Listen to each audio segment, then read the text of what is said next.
वीर्यं करवावहै तेजस्विनावधीतमस्तु मा विद्विषावहै. ॐ शान्ति शान्ति शान्ति. 36.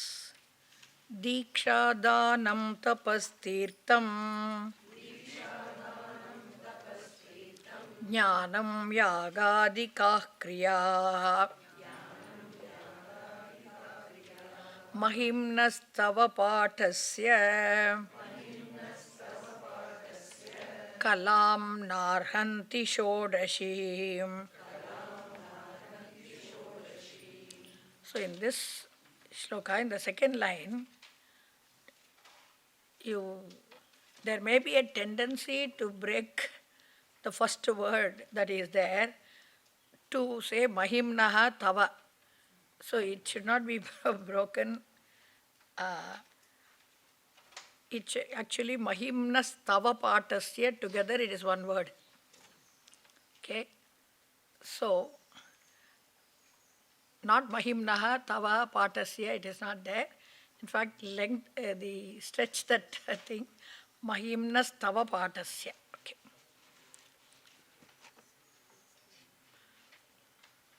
Or, no, you have to have it like that. Okay, fine.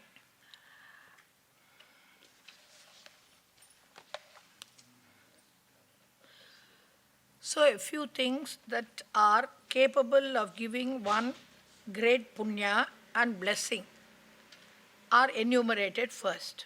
Okay. And so they are diksha, dhanam, tapaha, tirtham, yagadika, kriyaha. So, thank you. All these things. So the diksha can mean initiation into a mantra. Also, when a person, takes up before, is going to perform a yaga, a big yaga, that person is supposed to take a diksha. So that is also can be called diksha.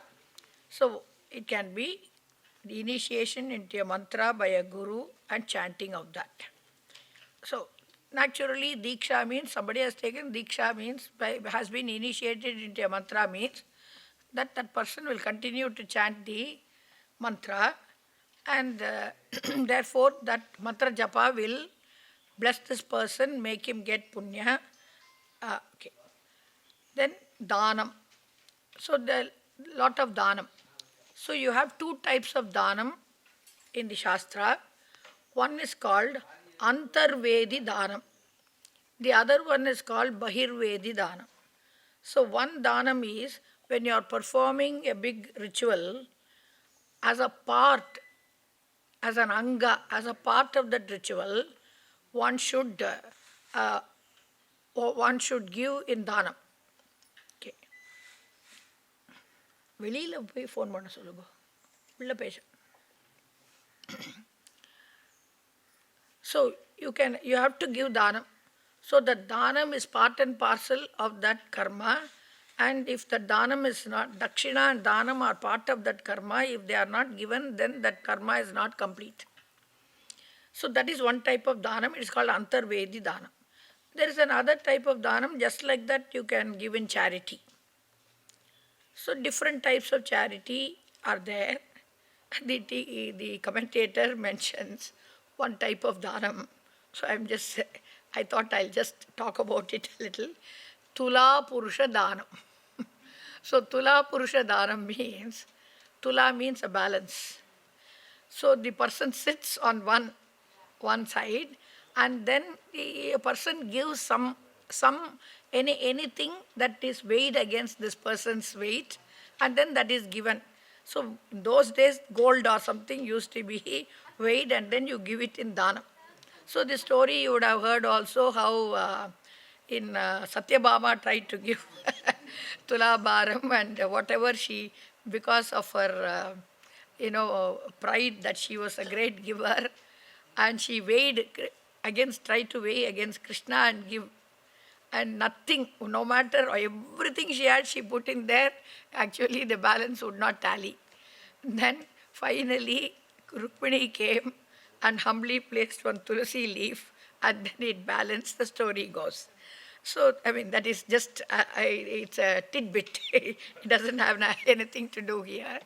So, even today, of course, that's not dhanam, that's an offering. In Guruvayur, if you go there, they have got, like Guruvayur, some other places also, Tula Bharam. So, you weigh yourself and then some object, you can tell them, I will give bananas equal to my weight, I'll give jaggery equal to my weight, etc. Like that, they do that. So, Tula Purusha Dana. Anything that you have and you share with somebody, you give. Puja Swamiji will always say, give till it pinches you. So, first you give what you can spare. Then you learn to give, and after that, even if it pinches you, you give. So, Dhanam in various ways. Okay. Then Tapaha. So, tapas means some sort of sharira pida is done. So that is, you undergo a discomfort. Okay. So it can be a person, upavasa, like tomorrow if somebody decides that they are going to fast. So that is a type of tapas. So I'm not going to talk. Mauna Vratam can be a tapas. I'll walk and come to Tirupati can be tapas. So like you might have seen, some people, will walk with steps like this. I don't know, it is called Adi Pradakshinam.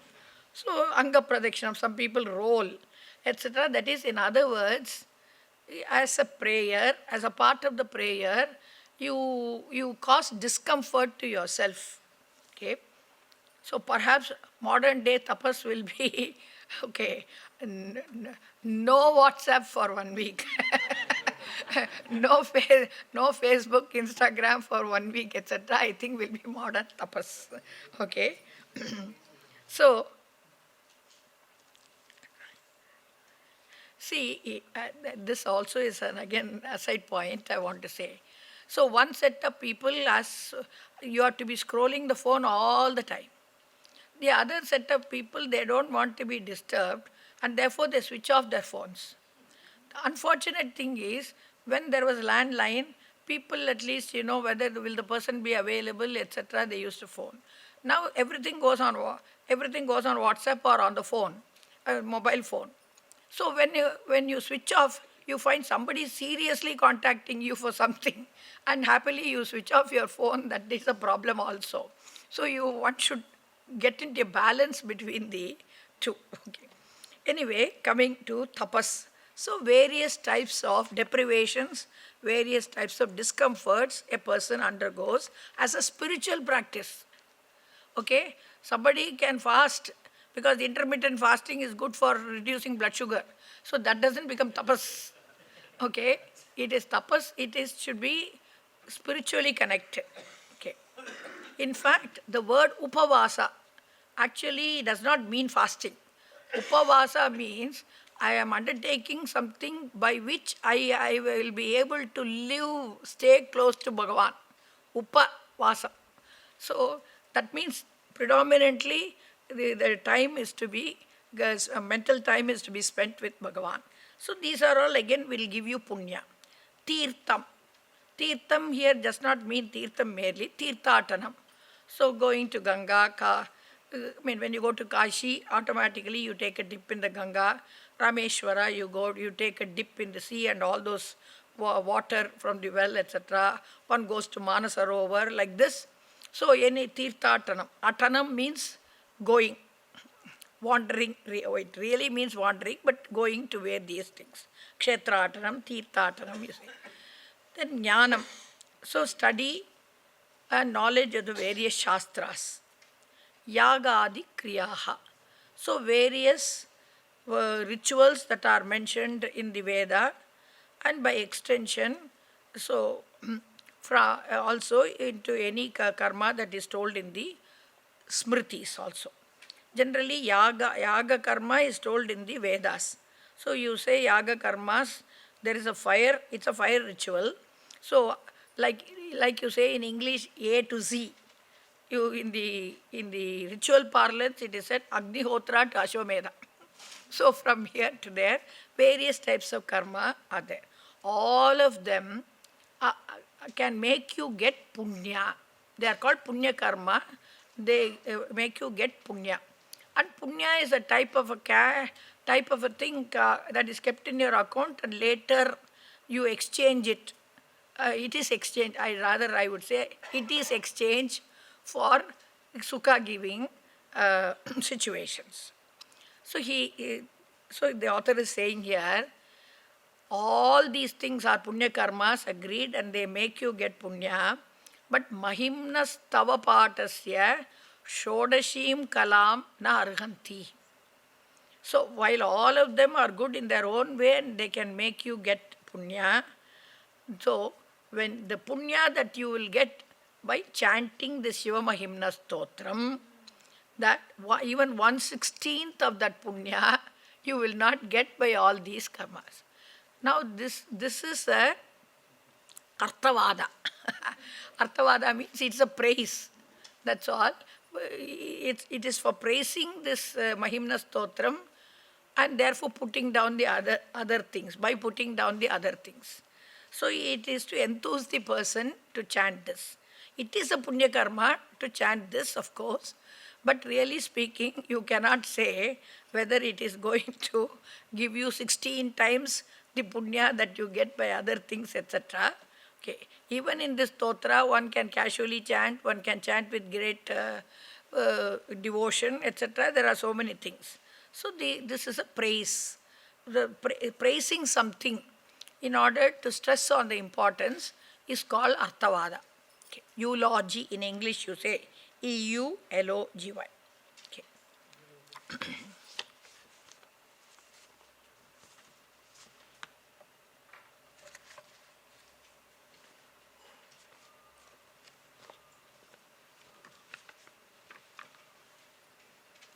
Paper எங்க வச்சீங்க? காணோம்.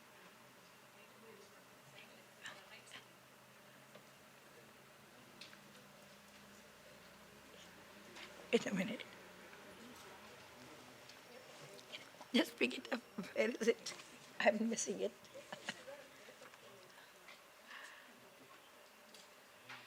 Okay. We'll read the next sloka. Kusuma dashana nama.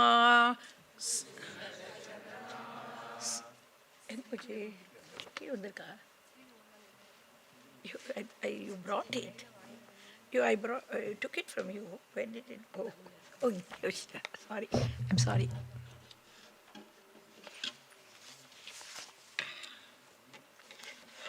Okay, sorry. Kusuma dashana nama. Kusuma dashana nam. Sarva gandharva rajaha. Shishu shashadhara mauler. Deva devasya dasaha. Sakalu nijamahimnaha. Brashta evasya roshat. Stavanamidamakarshit. Divya divyam mahimnaha. Okay. Kusuma dashana nama sarva gandharva rajaha. So, the one who is the king of all the Gandharvas. And his name was Pushpadanta, we introduced. That word Pushpadanta, whether it was his real given name or it was given because of a particular reason, as I told you, Pushpadanta means somebody who has got teeth like flowers. So if that was a name given to him because his teeth were nice, but it's not mentioned anywhere about that. So it's actually a different word that is used for Pushpadanta is Kusuma Dashana. Dashana means that with which you bite and eat. That means the teeth, and Kusuma means flower. Okay. So the king of Gandharvas, who was known by the name Kusuma Dashana or Pushpadanta, is Deva Devasya Dasaha. So he is the servant, okay, of Deva Deva, that is Mahadeva, Lord Shiva, who is the Lord of all the Devas.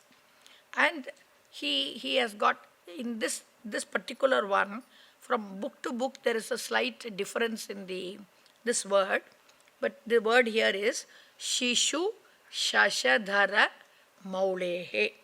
Okay. Shasha means a rabbit. Shashadhara means that which has got a rabbit. That which is, see, the dark spot in the moon are said to look like a rabbit. Therefore, the moon is called Shashadhara. Okay. And Shishu Shashadhara means young moon. Young moon means Shiva doesn't have a full moon on his forehead. He only has got a kala, a crescent. So that Shishu word means the younger version of the moon, means he has got a crescent. Okay. So the one who has the crescent of the moon on his head. Okay. Saha kalu, so that Pushpadanta, asya roshat, nijamahimnaha brashtaha. So because he had angered Shiva, actually literally means because of the anger of Shiva. It is not that Shiva gets angry. The action done by Pushpadanta was something that causes anger. See, long ago, and I was telling you the story of how the Narmadeshwara got shifted and Jnaneswari was there, etc. So similar instance, some particular time when this prashna was done. So because before the Narmadeshwara temple was built, already Kalyana Subramanya temple also was built along with the Dakshinamurti temple. Then in that prashnam, it came Lord Muruga, there is kopa, anger for Lord Muruga. Then everybody, especially people who are not used to this thing called prashnam and all those things, they came and asked Swamiji, how will Lord Muruga also get angry? How will Kalyana Subramanya also will get angry? So if they also start getting angry, then they are no different from human beings. So Swamiji had to explain that if we do an action which will normally anger somebody, so that is called anger of Bhagavan. If I do something which I should not do, that is like angering Bhagavan. So the temple is built. When a temple, Lord Muruga Kartikeya did not ask, please build a temple for me. So you build a temple means we have to do puja, people have to visit. If people don't go to the temple at all, that means it is like angering Ishvara. So these are some funny concepts people get into. So somewhere, some temple I had gone, they had big vigrahas. I said, how do you manage to do Naivedyam for all these things? And that person was telling me, do you mean to say God gets food because we give? So I felt like asking him back, does he get a temple because we build? So you build a temple for Ishvara means that you are doing prana pratishtha there means, so you have to daily do Naivedyam. You have to visit the Lord. So puja has to be done daily. You need not build a temple. But the moment you have built a temple, it is a duty of people to visit the temple and also do the daily Nitya Puja and the Nitya Naivedya. So here also it's not that Shiva was angry or anything. Pushpadanta did an action that by taking away the flowers which was meant for Kashi Vishwanatha. Therefore, he had done an action which will anger a normal person, so which was a mistake, and therefore as though Shiva got angry. So, asya roshat kopat, that is nirmalya pada sparshanena, by stamping on that nirmalya, nijamahimnaha brashtaha eva. He had his own glory that he could have happily travel by air, go from one place to another, etc. That glory he had. Now that glory he lost. So he was banished. He was lowered from his own glory. He lost his ability of flying from place to place. So the celestials have a capacity to just travel by air, by Akasha Marga. Okay. So as a penance, atonement for that, idam mahimnaha divya stavaram akarshit. So, idam stavanam divya divyam. Idam mahimnaha divya divyam stavanam akarshit. Therefore, he composed this very stotra, which is about Shiva's Mahima, and therefore it is Divya. Divya means divine, the one who gives divinity to everything, therefore he is called Divya Divya. Okay. And so it just shows who is the author. Now,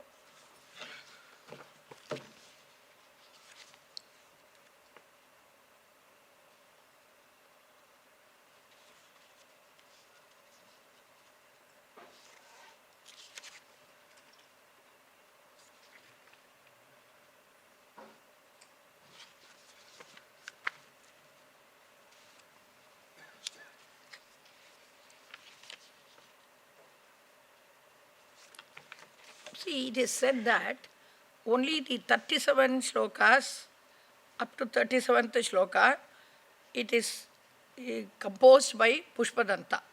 So after that, okay, they say that some of these shlokas were composed by other people who saw the greatness of Shivamahimna Stotram, and therefore they composed it.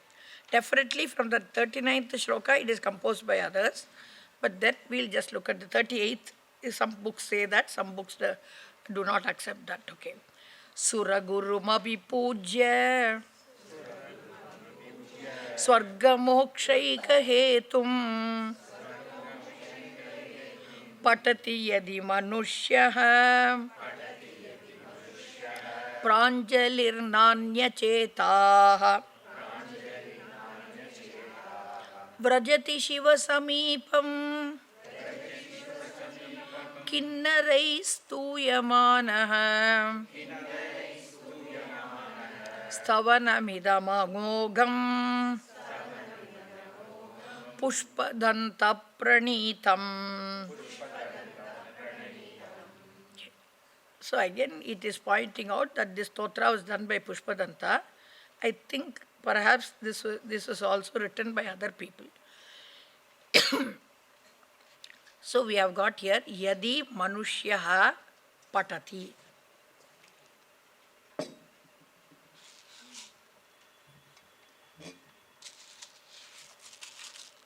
Okay, there was one dumper there. What happened? Okay. So Yadi Manushyaha Patati.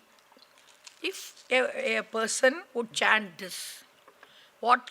Idam Pushpadanta Pranitam Amogham Stavanam. Stavanam also means a song of praise. Stavanam, Stuti, Stotram, Stava, all of them have the same meaning. All basically from the verb stu, to praise. So Stavanam, this stotra, which is Pushpadanta Pranitam, which was written, composed by Pushpadanta, and which is Amogham. Amogham means unfailing, efficacious in giving result. It will never go, chanting of this stotra will never go waste. Okay. And how should a person chant this stotra? Suragurum Abhipujya. Normally when you say Suraguru, it refers to Brihaspati. But here it does not refer to Brihaspati, it refers to Shiva. Though, so you can, the meaning of the word Guru here has a slightly different meaning. So Guru means heavy, also there is a meaning. So Guru, heavy. And heavy is also used in the meaning of somebody who has got weightage because of the scholarship or because of some importance. Because of their glory, they have got a weightage. So among all the devas, somebody who is got a weight, that means the best among the gods.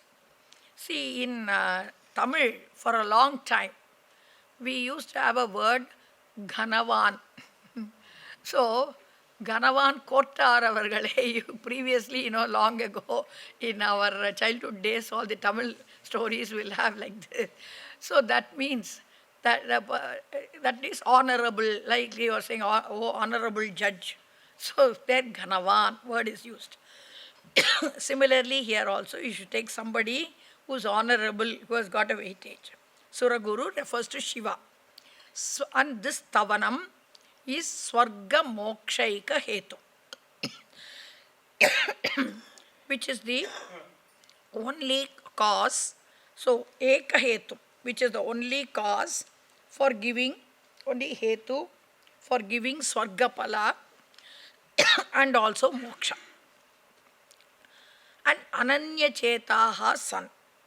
So, with a one-pointed mind, if a person should chant this stotra, Pranjalihi, so with folded hands.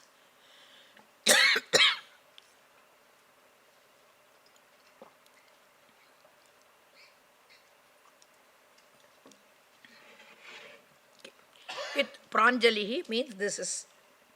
So just now she was talking about Patanjali, with I salute with Pranjali. So Anjali is this. Okay. So with folded hands. Okay. And Shiva, so such a person, so that if a human being should chant this stotra, which is written Pushpadanta Pranitam, which is written by Pushpadanta, and which is Amogam, which never fails to give result, and how after having worshipped Lord Shiva and Ananya Chetaha San, with a one-pointed mind without thinking of anything else, and this Swarga Mokshaika Hetum again is an adjective to that Stavanam, which is the only cause of Swargapala and Moksha, or you can take it as an adjective to Suraguru. That may be a better thing. So that having worshipped that Shiva, who actually is the one who, if you want to go to Swarga also, he is the one who will help you to go. If you want Moksha also, he is the person who would help you to go. And Pranjali, his son, with folded hands, such a person, Shiva Samipam Vrajati. So he gains the proximity or vicinity of Shiva. And in that Shivaloka, Kinnareihi Stuyamanaha, he will be praised, he will be surrounded and praised by all the Kinnara. See, we have a set of celestials. I don't know whether they are perhaps in between Devas and human beings. So, Kim Nara? So, is it a human being or is it a Deva? So, Kinnara, Kim Purusha, like that we have got certain things which are in between. So, praised by these Kinnaras.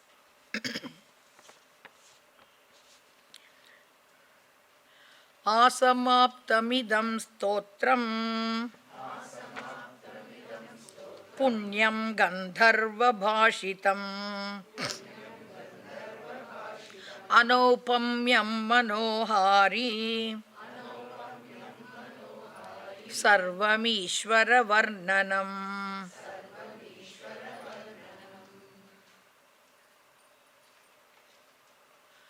So, idam stotram, this stotram, this song of praise, which is Gandharva Bhashitam, which has been written by the Gandharva by name Pushpadanta, and which is Ishvara Varnanam, which describes Lord Shiva and his Leelas, and Asamaptam, right from the beginning to end, it describes Ishvara, and also it is Punyam, it is sacred, it is because it is capable of giving Punyam.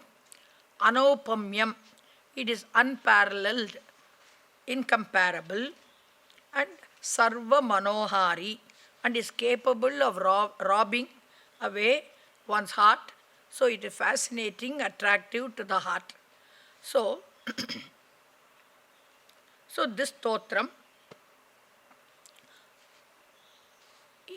so Asamaptam you can say right from the beginning, now it has ended. Okay. Ityesha Vangmayi Puja Srimad Shankara Padayo Arpita Tena Devesha Priyatam me sada Shivaha. Iti, in this manner, okay. Esha Vangmayi Puja. This is a puja, worship. But what sort of worship is it? Vangmayi Puja. So it is through words. So it is a verbal puja. Okay. And Srimad Shankara Padayoho Arpita, which is offered into the feet of Lord Shankara, that is Shiva. By this puja, Tena, by this puja, Sadashivaha me Priyatam.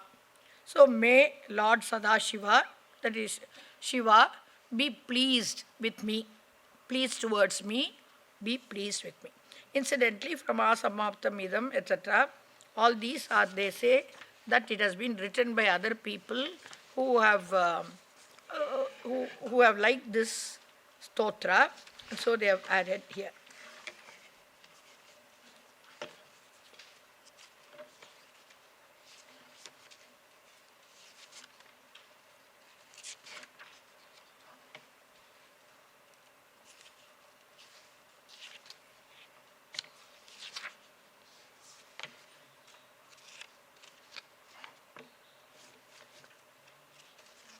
So it is written here, Anyaihi Vyakyatribihi Sangrihitaha Shlokaha. So this is done by other commentators on this stotra. The next one is a beautiful shloka, which Pujya Swamiji always loves to quote this particular thing. It's a very nice, meaningful stotra. Itava tattvam na janami कीदृशोऽसि Maheshwar यादृशोऽसि Mahadev तादृशाय नमो नमः. So, hey Maheshwara. Again, this word Maheshwara, by meaning it can be applicable to Vishnu, Krishna, etc. But generally, this name is used more for Shiva. So, Maheshwara, O great Lord, Tava Tattvam na janami. I really do not know the truth behind you. What exactly is your nature? What exactly you are, I do not know. Kidrishaha asi iti Tava Tattvam na janami. What exactly, how you are, what sort of nature you have. So, I do not know your true nature. But I want to do namaskara, I want to praise you. So how do I praise you? How do I do namaskara to you? So you yourself fill in the blanks.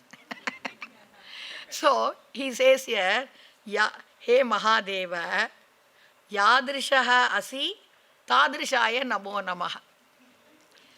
Whatever be your nature, to that natured you I am, so I offer my namaskaras. So you know your nature, I do not know. You know your Swarupa, I do not know. Therefore, whatever be your Swarupa, to that Swarupa, I offer my namaskaras again and again. Namo Namaha. So this is really is applicable. No matter, see, most people, like he started in the beginning, so everybody falls short of understanding Ishvara. Therefore, you yourself fill up. Okay. So, I told you that in the 10th chapter, even Maharshi, Suraganaha, all of them don't know my Prabhava. My Prabhava, they don't know. So, I have to tell them. So, how can we know? Therefore, Yadrishosi Mahadeva Tadrishaya Namo Nama. Whatever be your Swarupa, to you with that Swarupa, my namaskara. You know your glory, so you fill in the blanks, and to you my namaskara. Ekakalam dvikalam va trikalam yaf paten naraha sarva papa vinirmuktaha Shivaloke mahiyate. So, yaha naraha patet.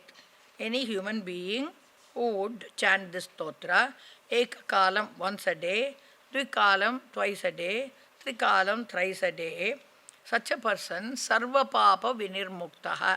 He becomes freed of all papa and Shivaloke mahiyate. He will be honored, okay, in the Shivaloka. So here we should understand one thing, that he will be glorified in Shivaloka, freed of papa. To go to Shivaloka and all those places, a person should be predominantly there should be punya in that person's account and very little papa. Absolutely being free from all papa is not possible except by knowledge. And there also, by only understanding, I'm just introducing an idea. Unless you study Vedanta thoroughly, this idea will not be understood. Unless the person clearly understands as the Atma, I am a karta, I am a non-doer. Only when a person recognizes this fact, then only he will be free of all karma and karma pala. Otherwise, being free from all papa means being relatively free from all papa. So that papa doesn't stand as an obstacle for the person to go to Shivaloka. Okay. So because the palam, Shivaloka is a palam for going saguna upasana. It is not nirguna jnana. Therefore, we should understand sarva papa, that sarva word is what is called chatri nyayena. So there is a nyaya called chatri nyaya. Chatri nyaya here means, people make a statement generally. All Keralites carry an umbrella. And then you go to Kerala. And then first 10 people you see also nobody is carrying an umbrella. So that means all means what? Almost all. There always be exception. That is why in many places you will find there will be sarvam akilam word will be, akshesham, akilam will be added. That means all without exception. If you want to say without exception, that is why the word will be added, akilam, nikilam, ashesham, etc. will be added. Otherwise that all is almost all. That's all. Not totally. And actually it is very, very interesting that then you ask a Keralite, so how many people had come for that occasion? So now is it 10 or is it 100? I always get confused. So no, nothing meant against any Keralite. But I am saying that is their way of saying something. So normally we say in Tamil, or 10-15 பேர் வந்திருப்பா, or 10 to 15 people would have come, or you say 15 to 20 people would have come. But when they say 10, that 10 is actually means approximately. So it does not mean you are a Kerala person. Okay. So it's interesting to watch usage of words by different people, how they do it. That's all. Okay.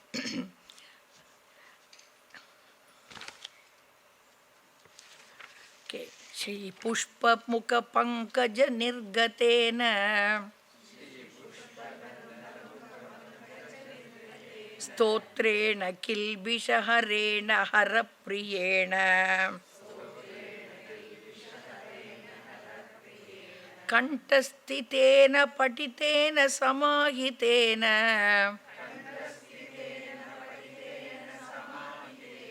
Suprinito Bhavati Bhutapatirmaheshaha.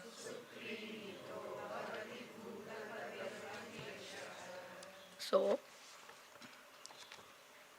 stotrena, by this stotra, which is Shri Pushpadanta Mukha Pankaja Nirgatena, which has come out, Nirgatena, which has come out from the Mukha Pankaja, from the lotus mouth of Shri Pushpadanta.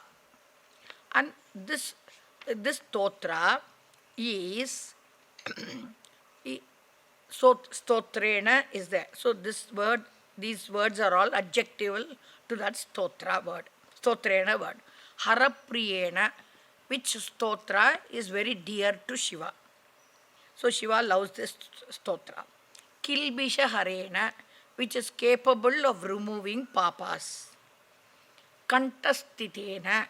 So if it is committed to memory and chanted, or just patitena chanted, and grihastitena, if this stotram is kept in the house itself, bhutapatihi maheshaha suprinitaha bhavati.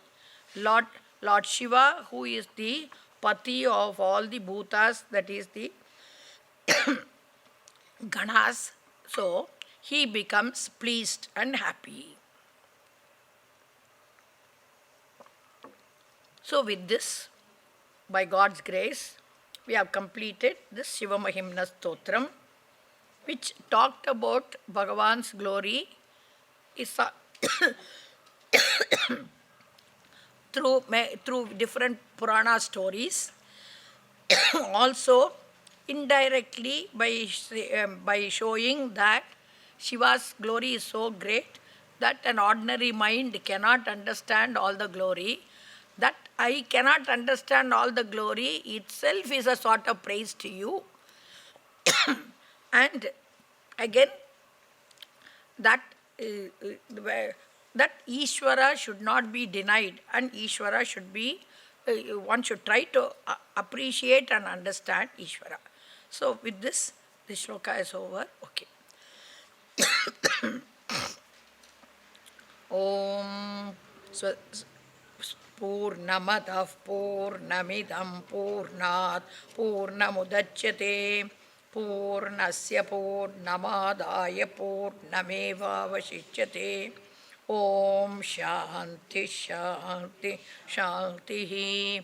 Harihi Om Shri Gurubhyo Namaha. Harihi Om. There is any word or anything that I have not covered in the process, you can just ask your doubt. If not, we close.